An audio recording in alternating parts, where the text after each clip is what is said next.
Welcome to స్వతంత్ర. నేను విజయ్. ముందుగా హెడ్లైన్స్ చూద్దాం. వైసీపీ 9వ జాబితా విడుదల. కర్నూలు, నెల్లూరు, మంగళగిరి ఇన్ఛార్జీల ప్రకటన.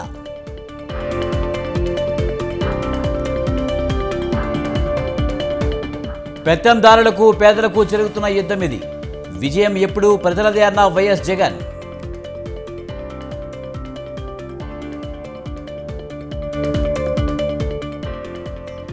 త్వరలో రైతు ఎడ్యుకేషన్ కమిషన్ ఏర్పాటు. కీలక నిర్ణయం దిశగా తెలంగాణ ప్రభుత్వం.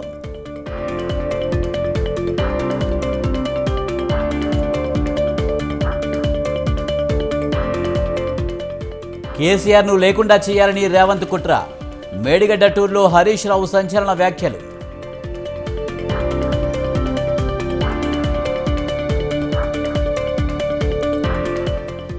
ఇంటర్ విద్యార్థులకు గుడ్ న్యూస్. నిమిషం నిబంధన ఎత్తివేత.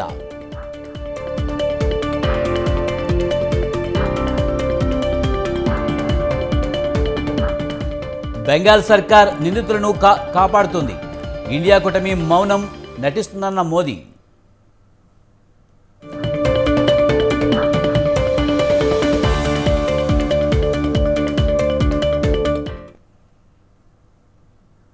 తెలంగాణ జలజగడం పీక్స్కు చేరింది. నీటి ప్రాజెక్టులపై అధికార ప్రతిపక్షాల మధ్య మాటల యుద్ధం నడుస్తుంది. మేడిగడ్డ ప్రాజెక్టుపై కాంగ్రెస్ చేస్తున్న ప్రచారాన్ని తిప్పికొట్టేందుకు బీఆర్ఎస్ నేతలు మేడిగడ్డను సందర్శించారు. అటు గత ప్రభుత్వం పాలమూరు రంగారెడ్డి ప్రాజెక్టును ఎలా నిర్లక్ష్యం చేసిందో చెప్పేందుకు కాంగ్రెస్ నేతలు ప్రయత్నించారు. మేడిగడ్డను సందర్శించిన బీఆర్ఎస్ నేతలు పెల్లర్లను వెంటనే రిపేర్ చేయించి రైతులకు నీళ్లందివ్వాలని డిమాండ్ చేశారు. అన్నారం వద్ద మాజీ మంత్రి Kadiyam Srihari power point presentation ద్వారా కాళేశ్వరం ప్రాజెక్టు సామర్థ్యాన్ని వివరించారు.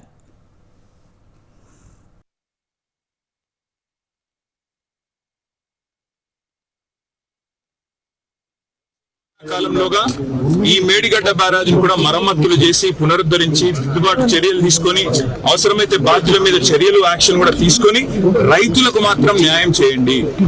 ఇప్పటికే నీళ్లు లేక పంటలు ఎండిపోయే పరిస్థితి కరీంనగర్ లో వచ్చింది, ఇతర జిల్లాల్లో వస్తా ఉన్నది. తప్పకుండా మీరు నీళ్లు కనుక లిఫ్ట్ చేస్తే లాభం జరుగుతుంది. ఆ పని చేయాలని విజ్ఞప్తి. అదేవిధంగా అధికారులతో నిపుణులతో కమిటీ వేయండి, రిపోర్ట్ తీసుకోండి, సత్వరమే దిద్దుబాటు చర్యలు చేపట్టి కడెం ప్రాజెక్ట్ ఇదివరకు మీరు కాంగ్రెస్ గవర్నమెంట్ లో ఉన్నప్పుడు కట్టినారు, 2 సార్లు కొట్టుకొని పోయింది. గుండ్లవాగు 2 సార్లు కొట్టుకుపోయింది. ఎన్నో ప్రాజెక్టులు 1-2 గంటలు చెప్తే సాగర్ లో లీకేజీలు వచ్చినాయి, శ్రీశైలంలో వచ్చినాయి. కానీ మేమన్నాడు రాజకీయంగా మాట్లాడలేదు. కానీ ఈ రోజు ప్రభుత్వానికి కోరేది నిపుణుల సలహాలు తీసుకోండి, పునరుద్ధరించండి, రాజకీయం పనిచేయండి. మీరు అధికారంలో ఉన్నారు, దయచేసి దిద్దుబాటు చర్యలు తీసుకొని సత్వరమే రిపేర్ చేయాలని విజ్ఞప్తి. ఇలా వాళ్ళ ప్రయత్నం ఏంటంటే ప్రజాక్షేత్రంలో బీఆర్ఎస్ ను పడగొట్టాలంటే ఈ కాళేశ్వరంను పడగొట్టాలనేటువంటి ఒక కుటిల ప్రయత్నం రేవంత్ రెడ్డి గారిలో కనబడతా ఉంది. ఇక్కడ రేవంత్ రెడ్డి గారి 2 మాటలు గుర్తు చేయాల్సిన అవసరం కూడా ఉంది. ఆయన గతంలో ప్రగతి భవన్ను బాంబులు పెట్టి పేల్చేయాలని కూడా మాట్లాడినాడు. అసెంబ్లీలో ఏమన్నాడు, కేసీఆర్ గారి ఆనవాళ్ళు లేకుండా చేస్తాను కూడా అసెంబ్లీలోనే ఒక ముఖ్యమంత్రిగా ఆయన మాట్లాడినాడు. అటువంటి వ్యక్తి దేనికైనా ఒడిగొట్టాడనేటువంటి అనుమానాలు కలుగుతూ ఉన్నాయి. కేసీఆర్ గారి ఆనవాళ్ళు లేకుండా చేస్తా అన్నటువంటి ముఖ్యమంత్రి గారు రేపు కాళేశ్వరం ప్రాజెక్ట్ అనేది కేసీఆర్ కట్టినటువంటి ఒక ఇంజనీరింగ్ మార్వల్. ఇవాళ తెలంగాణకు లైఫ్ లైన్. తెలంగాణ వచ్చిన తర్వాత ఆయన ఎంతో దూరదృష్టితో రేపటి హైదరాబాద్ అవసరాలను, తెలంగాణ సాగునీటి, తాగునీటి, పారిశ్రామిక అవసరాలను దృష్టిలో పెట్టుకొని మరి ఒక 100 ఏళ్లకు దూరపు చూపుతోని ఇవాళ కేసీఆర్ గారు కాళేశ్వరాన్ని నిర్మించారు. కానీ ఆయన ఏంటంటే దీంతో ఆయనకు మంచి పేరు వచ్చింది, ఆయన ఆనవాళ్ళు లేకుండా చేయాలనేటువంటి కుట్రలు చేస్తున్నారనేటువంటి అనుమానాలు ఇవాళ రాష్ట్ర ప్రజల్లో కలుగుతూ ఉన్నాయి. అందువల్ల మీరు తక్షణమే ఆ కుట్రలు మానండి. మేడిగడ్డ బరాజు సంబంధించిన పిల్లలు కుంగిపోతే మొత్తం కాళేశ్వరం ప్రాజెక్టే పనికి రాకుండా పోయింది. రాష్ట్ర ప్రభుత్వం ఖర్చు చేసిన 93,000 కోట్ల రూపాయలు గోదావరి పాలైనవి. ఇంకా ఆ ప్రాజెక్టు ఉపయోగపడే అవకాశమే లేదు అన్నట్టుగా మాట్లాడుతున్నారు. గోరంతలు కొండంతలు చేసి రాష్ట్ర ప్రజలకు ఏదో జరిగిపోయింది అని తప్పుడు సమాచారం ఇచ్చే ప్రయత్నం చేస్తున్నది. అవన్నీ కూడా రాష్ట్రానికి, రైతాంగానికి ఉపయోగపడే విధంగా ఉన్నాయి. తప్పుడు ప్రచారం కాంగ్రెస్ పార్టీ చేస్తున్నది, ప్రభుత్వం చేస్తున్నది. మేడిగడ్డకు బీఆర్ఎస్ పార్టీ ప్రతినిధి బృందం ఈ రోజు రావడం జరిగింది. కాంగ్రెస్ పార్టీ ఎంత భయపడుతున్నదో ఒక్క విషయం ద్వారా అర్థమవుతున్నది. భారత రాష్ట్ర సమితి వాళ్ళ మేడిగడ్డ బ్యారేజ్ పర్యటన పెట్టుకుంటే కాంగ్రెస్ పార్టీ వాళ్ళు ఇవాళ పాలమూరు ప్రాజెక్టు యాత్ర పెట్టుకున్నారు. అంతేకాకుండా కాగ్ నివేదిక పైన రౌండ్ టేబుల్ సమావేశం పెట్టుకున్నారు. ఎందుకంటే మన పర్యటనకు సంబంధించిన విషయాలు, మేడిగడ్డ బ్యారేజ్కి సంబంధించిన వాస్తవాలు ప్రజలకు చేరొద్దు, న్యూస్ వాల్యూ రావద్దు, స్పేస్ పత్రికలలో కానీ ఛానల్స్లో కానీ స్పేస్ మనం ఆక్యుపై చేయాలనే ఒక ఆలోచనతో ఇవాళ వాళ్ళు పాలమూరు పర్యటన పెట్టుకున్నారు. అదేవిధంగా కాగు పైన రౌండ్ టేబుల్ సమావేశం పెట్టారు. పాలమూరు జిల్లా ప్రాజెక్టులపై మాజీ సీఎం కేసీఆర్ కక్షపూరితంగా వ్యవహరించారని మహబూబ్నగర్ పార్లమెంటు నియోజకవర్గ కాంగ్రెస్ ఎంపీ అభ్యర్థి వంశీచంద్ రెడ్డి ఆరోపించారు. దీంతో ఈ ప్రాంత రైతుల నోట్లో కేసీఆర్ మట్టికొట్టారని అన్నారు. చెలో పాలమూరు రంగారెడ్డి రిజర్వాయర్ల సందర్శనలో భాగంగా ఎమ్మెల్యేలు మధుసూదన్ రెడ్డి, అనిరుద్ రెడ్డి, శ్రీహరి, పన్నికారెడ్డి తదితరులతో కలిసి కరివెన ప్రాజెక్టును సందర్శించారు. కేసీఆర్కు పాలమూరు ప్రజల అమాయకత్వాన్ని ఆసరాగా చేసుకుని 2 సార్లు అధికారం అనుభవించారన్నారు.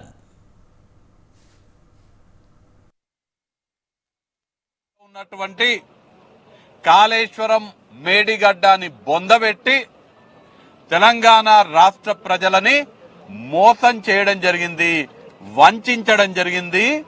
మరీ ముఖ్యంగా మన పాలమూరు జిల్లా పైన కేసీఆర్ పగబెట్టుకొని పాలమూరు జిల్లాని ఎడారిగా మార్చే కుట్ర కేసీఆర్ చేయడం జరిగింది.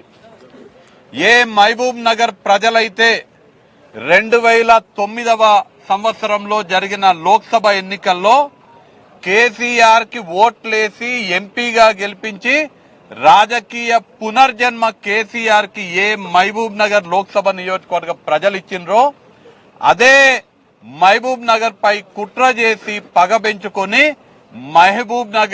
ఉమ్మడి మహబూబ్ నగర్, ఉమ్మడి పాలమూరు రంగారెడ్డి జిల్లా రైతుల నోట్లో మట్టి కొట్టినటువంటి దుర్మార్గపు రాజకీయ నాయకుడు కేసీఆర్. తెలంగాణ రాజకీయాలు ఒక్కసారిగా వేడెక్కాయి. సవాళ్లు ప్రతి సవాళ్లతో నేతల మధ్య డైలాగ్ వార్ నడుస్తుంది.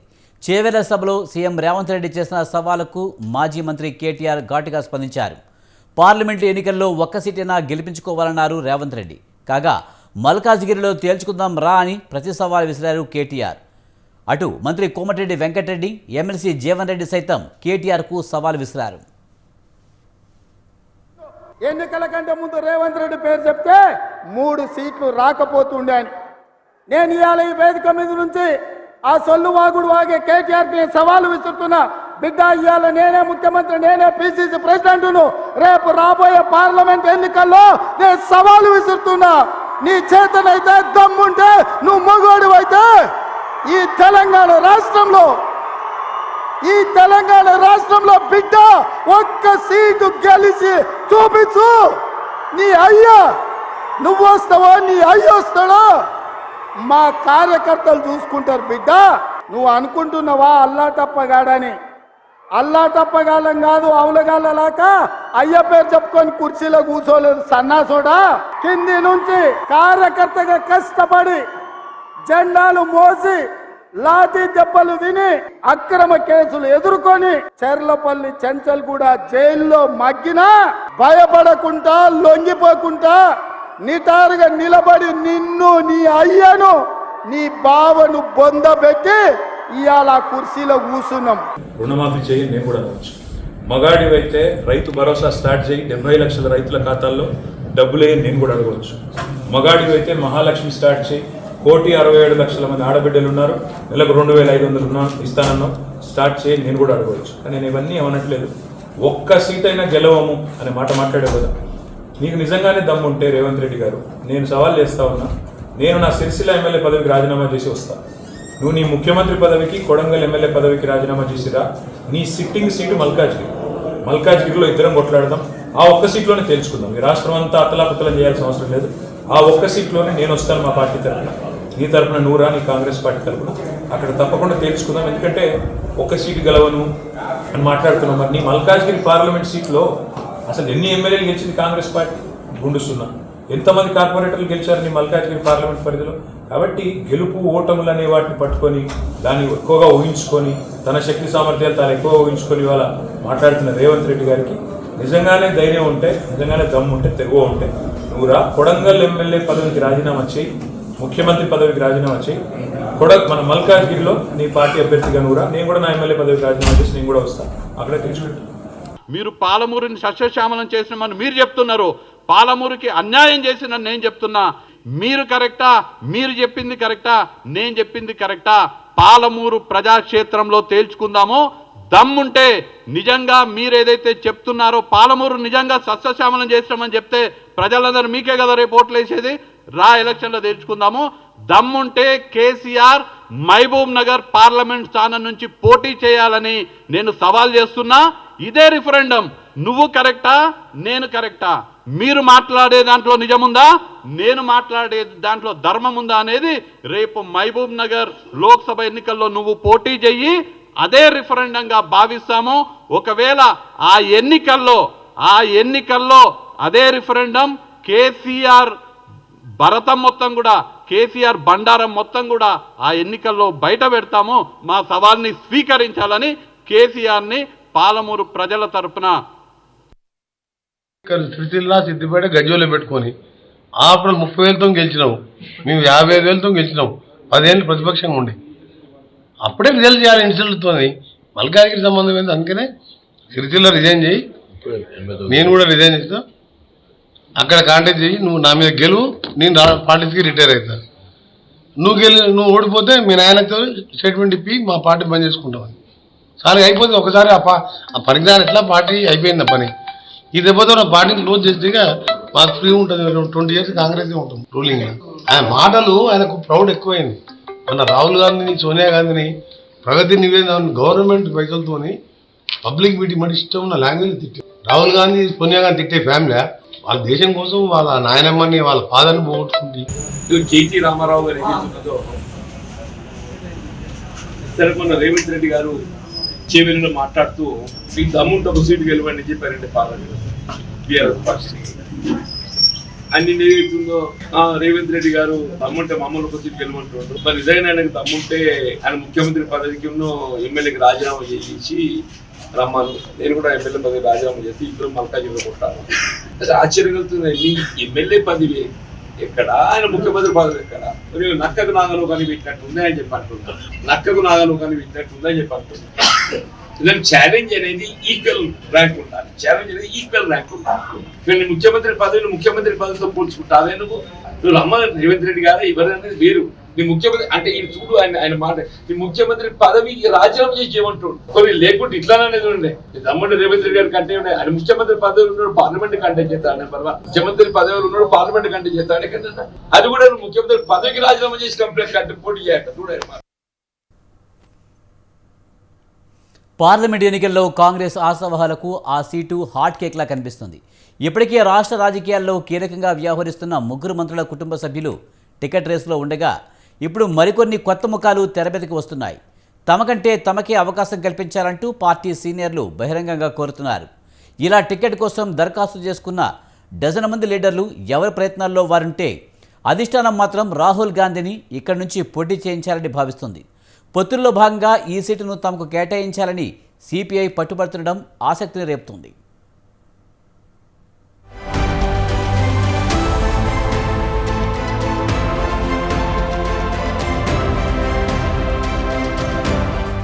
తెలంగాణలో అన్ని పార్లమెంట్ స్థానాల కంటే ఖమ్మం పార్లమెంట్ స్థానంపై అందరి కన్ను పడింది.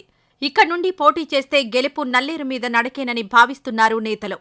అందుకే కాంగ్రెస్ పార్టీ నుండి పోటీ చేసేందుకు ఇంతగా ఆశావహులు తమ ప్రయత్నాలను కొనసాగిస్తున్నారు.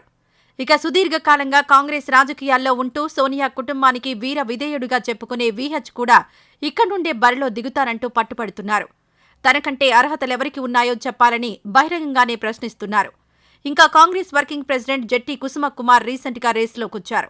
హైదరాబాద్ సెంట్రల్గా పాలిటిక్స్ చేసే ఆయన ఇటీవల ఖమ్మం డీసీసీ ఆఫీసులో ప్రెస్ మీట్ పెట్టి మరీ ఖమ్మం పార్లమెంట్ టికెట్ తనకివ్వాలని హైకమాండ్ను కోరారు.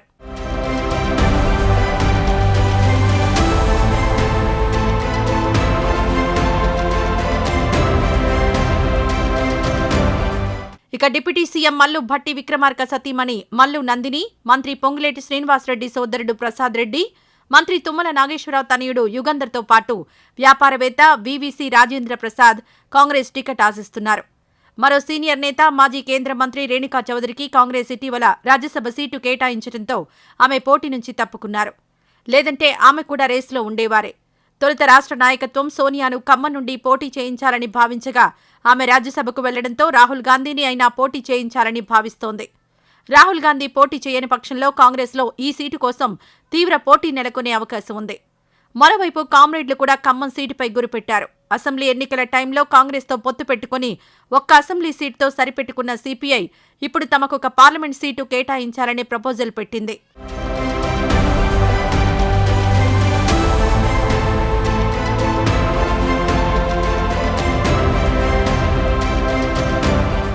రాష్ట్ర స్థాయిలో కాంగ్రెస్తో చర్చలు జరిపినప్పటికీ పొత్తులు, సీట్ల సర్దుబాటుపై నిర్ణయం హైకమాండ్దేనని స్పష్టం చేసింది తెలంగాణ కాంగ్రెస్. దీంతో ఏఐసీసీ అధ్యక్షుడు ఖర్గేతో సిపిఐ జాతీయ నేతలు చర్చించినట్టు సమాచారం. రాష్ట్రంలో తమకు పట్టున్న 5 ఆప్షన్లను కామ్రేడ్ల ముందుకు తెస్తున్నారు. ఖమ్మం, వరంగల్, నల్గొండ, భువనగిరి, పెద్దపల్లి స్థానాల్లో ఏదో ఒకటి కేటాయించాలని కోరుతున్నారు. ఇటీవల కొత్తగూడెం అసెంబ్లీ సీటును గెలుచుకోవడంతో పాటు సంస్థాగతంగా బలంగా ఉన్న ఖమ్మం పార్లమెంట్ స్థానం వైపే సిపిఐ మొగ్గు చూపుతోంది.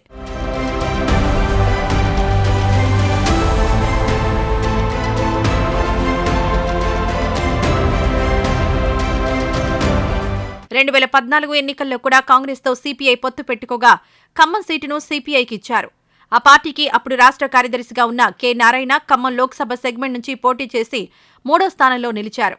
మళ్లీ ఇప్పుడు తమకే కేటాయించాలని సిపిఐ కోరుతోంది. పార్లమెంట్ ఎన్నికల్లో హాట్ కేక్లా మారిపోయిన ఖమ్మం ఎంపీ సీటు చివరకు ఎవరిని వరిస్తుందో చూడాలి మరి.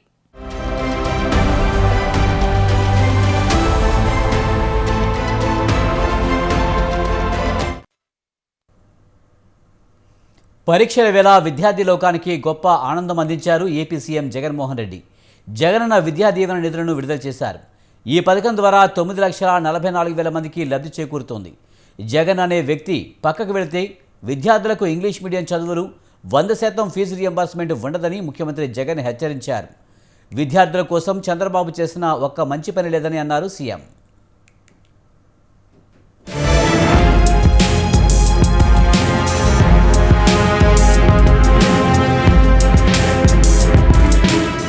కృష్ణా జిల్లా పామరు నియోజకవర్గంలో జరిగిన జగనన్న విద్యా దీవెన కార్యక్రమంలో సీఎం జగన్ పాల్గొన్నారు. విద్యా దీవెన నిధులను అర్హులైన లబ్ధిదారుల ఖాతాల్లో జమ చేశారు సీఎం. రాష్ట్రంలో ఉన్నత విద్యను అభ్యసిస్తున్న 9.44 లక్షల మంది విద్యార్థులకు 2023 అక్టోబర్, నవంబర్, డిసెంబర్ త్రైమాసికానికి సంబంధించిన జగనన్న విద్యా దీవెన కింద 708.68 కోట్ల రూపాయలను సీఎం జగన్ విడుదల చేశారు. ఈ 57 నెలల కాలంలోనే మొత్తం 29,66,000 మంది పిల్లల భవిష్యత్తు తీర్చిదిద్దేందుకు 12,610 మంది తల్లుల ఖాతాల్లోకి నగదు జమ చేశామన్నారు సీఎం జగన్. విద్యా దీవెన, వసతి దీవెన పథకాలకు సీఎం జగన్ ప్రభుత్వం ఇప్పటి వరకు 18,002 కోట్ల రూపాయలను ఖర్చు చేసినట్లు చెప్పారు. తల్లిదండ్రులకు మంచి చేసే ఒక గొప్ప కార్యక్రమానికి శ్రీకారం చుట్టాం. 57 నెలలుగా ఈ కార్యక్రమాన్ని జరిగిస్తా ఉన్నాం. ఈరోజు గత త్రైమాసికానికి అంటే అక్టోబరు, నవంబర్, డిసెంబర్ త్రైమాసికానికి సంబంధించి ఆ 3 నెలల కాలానికి సంబంధించి ఆ పిల్లలకు ఖర్చయ్యే పూర్తి ఫీజు రీయింబర్స్మెంట్ను 9,45,000 మంది విద్యార్థులకు మేలు చేస్తూ నేడు ఈ కార్యక్రమం అయిపోయిన వెంటనే నేరుగా బటన్ నొక్కి ఆ పిల్లల, ఆ తల్లుల, వీరిద్దరి జాయింట్ అకౌంట్కు ఏకంగా 708 కోట్ల రూపాయలు నేరుగా పంపించడం జరుగుతుంది. ఈ కార్యక్రమం అయిపోయిన వెంటనే ఈ 708 కోట్ల రూపాయలతో కలుపుకొని ఈ 57 నెలల కాలంలోనే అక్షరాల మీ అన్న ప్రభుత్వం చెల్లించిన ఈ పూర్తి ఫీజుల మొత్తాన్నే తీసుకుంటే ఏకంగా 29,66,000 మంది పిల్లలకు మంచి జరిగిస్తూ ఇప్పటిదాకా జగనన్న విద్యా దీవెన అనే ఈ ఒక్క కార్యక్రమం ద్వారానే 12,609 కోట్ల రూపాయలు నా అక్క చెల్లెమ్మల కుటుంబాల ఖాతాల్లోకి నేరుగా జమ చేయడం జరిగింది. పిల్లలకు మంచి చేస్తున్నా తమపై చంద్రబాబు అండ్ కో యుద్ధం చేస్తామని చెప్పడంతో సీఎం జగన్ ఫైర్ అయ్యారు. గవర్నమెంట్ బడుల్లో ఇంగ్లీష్ మీడియం తీసుకురావడానికి మనం చంద్రబాబుతో యుద్ధం చేయాల్సి వచ్చిందన్నారు. అలాగే ఒక దత్తపుత్రుడితో యుద్ధం చేయాలని అన్నారు. పెత్తందారులుగా వారు ఉండాలట, పనివారిగా మనం ఉండాలట అని విమర్శించారు. పరిశ్రమలు వారివట, కార్మికులు మనమట, పెత్తందారి మనస్తత్వాలు చూడండి అంటూ జగన్ దుమ్మెత్తిపోశారు. వారి పిల్లల చేతుల్లో ట్యాబ్లు ఉండొచ్చు, కానీ మన పిల్లలకు ట్యాబ్లు ఇస్తే చెడిపోతారని అడ్డుపడుతున్నారని ఆవేదన వ్యక్తం చేశారు. పెత్తందారి మనస్తత్వానికి ఇవన్నీ నిదర్శనం అన్నారు. గవర్నమెంట్ బడులలో సిబిఎస్ఈ నుంచి ఐబీ దాకా ప్రయాణం చేయించడం మొదలెడితే అప్రిషియేట్ చేయాల్సింది పోయి ఈ రోజు మన కర్మ ఏమిటో తెలుసా? ఇలా మన గవర్నమెంట్ బడులలో ఇంగ్లీష్ మీడియం తీసుకువచ్చినందుకు ఒక చంద్రబాబుతో యుద్ధం చేయాల్సి వస్తా ఉంది, ఒక దత్తపుత్రుడితో కూడా యుద్ధం చేయాల్సి వస్తా ఉంది. మీ జగన్ పిల్లలకు ట్యాబులు ఇస్తే మాత్రం ఆ పిల్లలు ఆ ట్యాబుల్లో ఏమేమో చూస్తూ చెడిపోతున్నారు అని చెప్పి యాగి చేస్తారు. పెత్తందారులైన వారికో ధర్మమట, పేదలైన మీకో ధర్మమట. పెత్తందారులుగా వారు ఉండాలట, పనివారిగా మనం ఉండాలట. పరిశ్రమలు వారివట, కార్మికులుగా మాత్రమే మనమట. సామ్రాజ్యాలన్నీ వారివట, సామాన్యులుగా మాత్రమే మనం మిగిలిపోవాలట. 3 సార్లు సీఎంగా పనిచేసిన చంద్రబాబు పేద విద్యార్థులకు చేసిన మంచి ఏంటని జగన్ ప్రశ్నించారు. పేద పిల్లల భవిష్యత్తు మార్చేందుకు ఎప్పుడైనా చంద్రబాబు ప్రయత్నించారా అని నిలదీశారు. చంద్రబాబు పేద విద్యార్థుల కోసం ఏం చేశారన్నారు. చంద్రబాబు పేరు చెబితే ఆయన చేసిన చెడు చాలానే ఉందన్నారు. చంద్రబాబు ఏ రోజైనా ప్రభుత్వ బడులను పట్టించుకున్నారా? నేను చేసిన పనుల్లో 1% చంద్రబాబు చేశారా అని ధ్వజమెత్తారు. విద్యాదీవెన నిధులు అందడంతో విద్యార్థుల తల్లిదండ్రులు సంతోషించారు. కానీ చంద్రబాబు నాయుడు గారి పేరు చెబితే మాత్రం ఆయన చేసిన చెడు మాత్రం, విద్యారంగంలో ఆయన చేసిన చెడు మాత్రం చాలా అంటే చాలా చెప్పుకోవచ్చు. మొట్టమొదటిసారి గవర్నమెంట్ బడిని నీరుగార్చింది చంద్రబాబు నాయుడు గారు. తన కార్పొరేట్లు నారాయణ చైతన్య సంస్థలని పోషించిన వ్యక్తి చంద్రబాబు నాయుడు గారు. అక్కడ డబ్బులు కట్టిన వారికి మాత్రమే ఇంగ్లీష్ మీడియం, ఇక్కడ గవర్నమెంట్ బడిలో మాత్రం తెలుగు మీడియం. ఇలా నిర్దేశించింది చంద్రబాబు నాయుడు గారు. పిల్లలకు గవర్నమెంట్ బడులలో ఎలాంటి ఆహారం అందుతుందో కనీసం ధ్యాస కూడా ఏ రోజు పెట్టిన పాపాన పోలేదు ఈ పెద్ద మనిషి చంద్రబాబు గారు.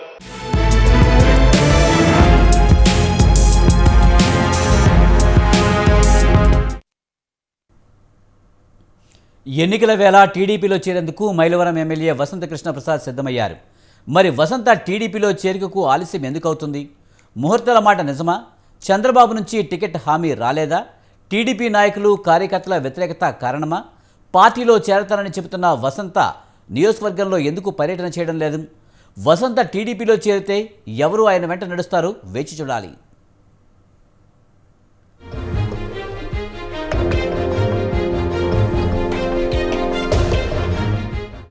మైలవరం ఎమ్మెల్యే వసంత వెంకటకృష్ణ ప్రసాద్ పరిస్థితి ముందు నొయ్యి వెనుక గొయ్యి అనేలా ఉంది. టీడీపీలో చేరేందుకు సిద్ధమైన ఆయనకు ఆ పార్టీ నాయకులు కార్యకర్తల నుంచి చక్కటి మద్దతు కనిపించడం లేదు. హర్షమోదాలు వ్యక్తం కావడం లేదు. పెద్దగా స్పందన లేదు. పార్టీలో చేరే విషయమే స్పష్టత లేదు. రేపు చేరతారా, 6వ తేదీన 10వ తేదీన అనేది ఇప్పటి వరకు స్పష్టత లేదు. టీడీపీ అధిష్టానం మైలవరం నుంచి పోటీ చేసే అవకాశం కల్పిస్తామని హామీ ఇచ్చింది అని చెప్పుకుంటున్న వసంత అనుకున్న స్థాయిలో టీడీపీ నాయకులు కార్యకర్తల నుంచి స్పందన లేకపోవడంతో అయోమయంలో పడినట్లు తెలుస్తుంది. 3 రోజుల క్రితం మీడియా ముఖంగా నియోజకవర్గంలో పర్యటన చేస్తానని చెప్పిన ఆయన ఇప్పటివరకు పర్యటన చేయకపోవడం చూస్తే అతని రాకను టీడీపీ తీవ్రంగా వ్యతిరేకిస్తున్నట్లు అర్థమవుతుంది.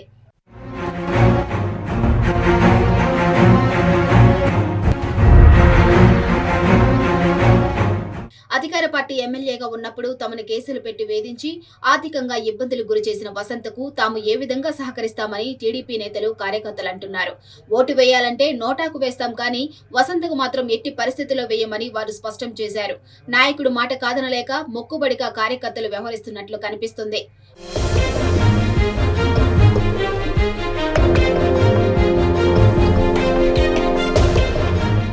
వైసీపీలో ఇంతవరకు ఉన్న వసంత ఆయన వెంటే వచ్చే నాయకులకు కార్యకర్తలకు ప్రాధాన్యత ఇస్తాడు గాని తమకు ప్రాధాన్యత ఇవ్వడన్న సందేహం టీడీపీ శ్రేణుల్లో వ్యక్తమవుతుంది.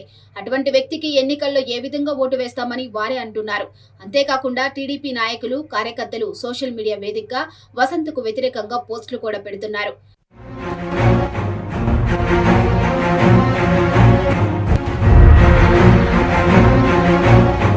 నియోజకవర్గంలో ప్రతికూల పరిస్థితులు ఉన్న నేపథ్యంలో నియోజకవర్గంలో పర్యటన చేయవద్దని టీడీపీలో ముఖ్య నాయకులు వసంత్కు సూచనలు చేయడం వల్లనే ఆయన ముందుకు పోవడం లేదనే వాదనలు కూడా బలంగా వినిపిస్తున్నాయి. అందరితో మాట్లాడిన తర్వాత నియోజకవర్గంలో పర్యటన చేసేందుకు సిద్ధం చేసుకుంటున్నట్లు తెలుస్తోంది.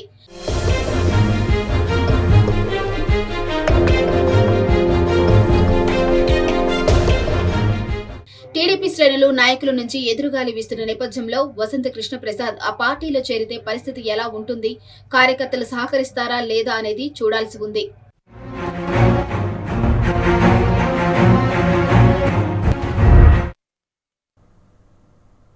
మాజీ మంత్రి వివేకానందరెడ్డి హత్య విషయంలో ప్రజా తీర్పు కావాలని ఆయన కుమార్తె సునీత కోరారు.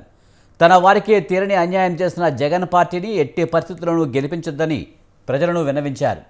విలువలు, విశ్వసనీయత అంటూ పదే పదే చెప్పే సీఎం జగన్ తన తండ్రి హత్య కేసులో ఇలాంటివేమీ చూపలేదని సునీత ఆక్షేపించారు. తన తండ్రి హత్య కేసులో కీలక నిందితుడైన ఎంపీ అవినాష్ రెడ్డికి తప్పక శిక్ష పడాలని సునీత డిమాండ్ చేశారు.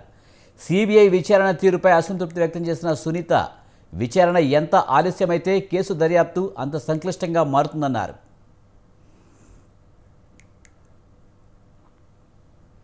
వైఎస్ సునీత ఇవాళ ముసుగు తీసేశారంటూ ఏపీ ప్రభుత్వ సలహాదారు సజ్జల రామకృష్ణారెడ్డి విమర్శలు గుప్పించారు.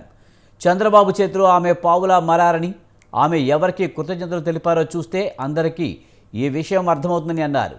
వివేక ఎమ్మెల్సీగా ఓడిపోవడానికి కారణం ఎవరని ఆయన నిలదీశారు. వైఎస్ఆర్ కాంగ్రెస్ పార్టీకి ఆ సమయంలో పూర్తి మెజారిటీ ఉందని అన్నారు. వివేకాను ఓడించిన టీడీపీతో కలిసి సునీత పనిచేస్తున్నారని చెప్పారు. వివేకాను ఓడించింది బీటెక్ రవి కాదా అని అన్నారు. అటువంటి చంద్రబాబు, బీటెక్ రవితో సునీత ఎందుకు కలిశారని ప్రశ్నించారు.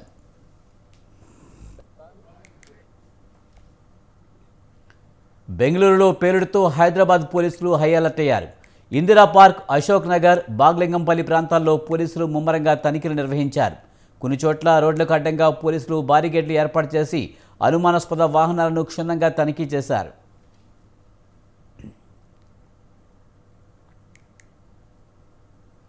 లోక్సభ ఎన్నికల భేరీ ఎన్నికల కమిషన్ సిద్ధమైంది. కేంద్ర ఎన్నికల కమిషన్ పూర్తి స్థాయిలో సన్నాహాలు చేస్తుంది. లోక్సభ ఎన్నికల ప్రకటన నేపథ్యంలో పారామిలిటరీ బలగాల మోహరింపు ప్రారంభమైంది. మార్చి మొదటి వారంలో 430 బీఎస్ఎఫ్ కంపెనీలు, సిఐఎస్ఎఫ్ నుంచి 155, సిఆర్పిఎఫ్ నుంచి 500 కంపెనీలను మోహరించనున్నారు.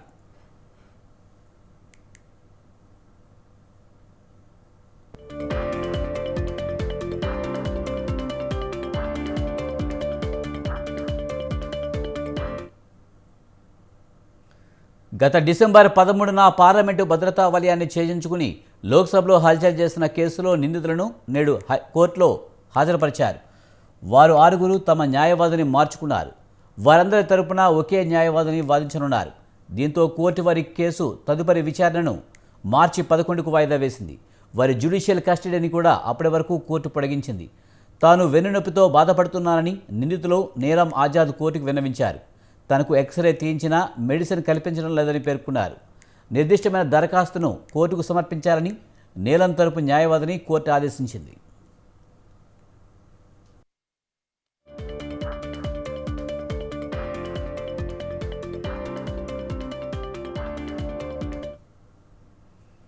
మహారాష్ట్రలో ఇండియా కూటమి పార్టీల మధ్య విజయవంతంగా సీట్ల పంపిణీ ఒప్పందం కుదిరింది. మహావికాస్ అఘాడీ కూటమి మధ్య అంగీకారం కుదిరింది. మహారాష్ట్రలో మొత్తం 48 లోక్సభ సీట్లు ఉండగా ఉద్ధవ్ ఠాక్రే నాయకత్వంలోని శివసేన 20 స్థానాలు, కాంగ్రెస్ పార్టీ 18 స్థానాలు, శరద్ పవార్ నాయకత్వంలోని నేషనలిస్ట్ కాంగ్రెస్ పార్టీ 10 స్థానాలకు పోటీ చేస్తాయి. స్వాభిమాని షట్కారీ సంఘటన వంటి చిన్న పార్టీలకు ఆయా కూటమి భాగస్వామ్య పక్షాలు సీట్లు ఇవ్వనున్నట్లు మహావికాస్ అఘాడీ వర్గాలు తెలిపాయి. ప్రకాష్ అంబేద్కర్ నేతృత్వంలోని వంచిత్ బహుజన్ అఘాడీ కలిసి వస్తే శివసేన, కాంగ్రెస్ కోటా నుంచి కనీసం 3 సీట్లు దక్కవచ్చు.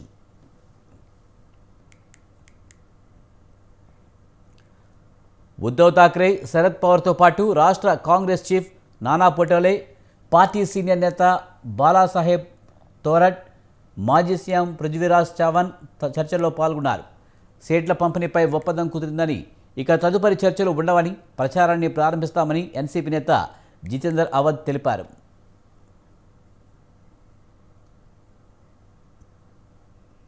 ఇవి ఈ బులెటిన్ విశేషాలు. చూస్తూనే ఉండండి స్వతంత్ర.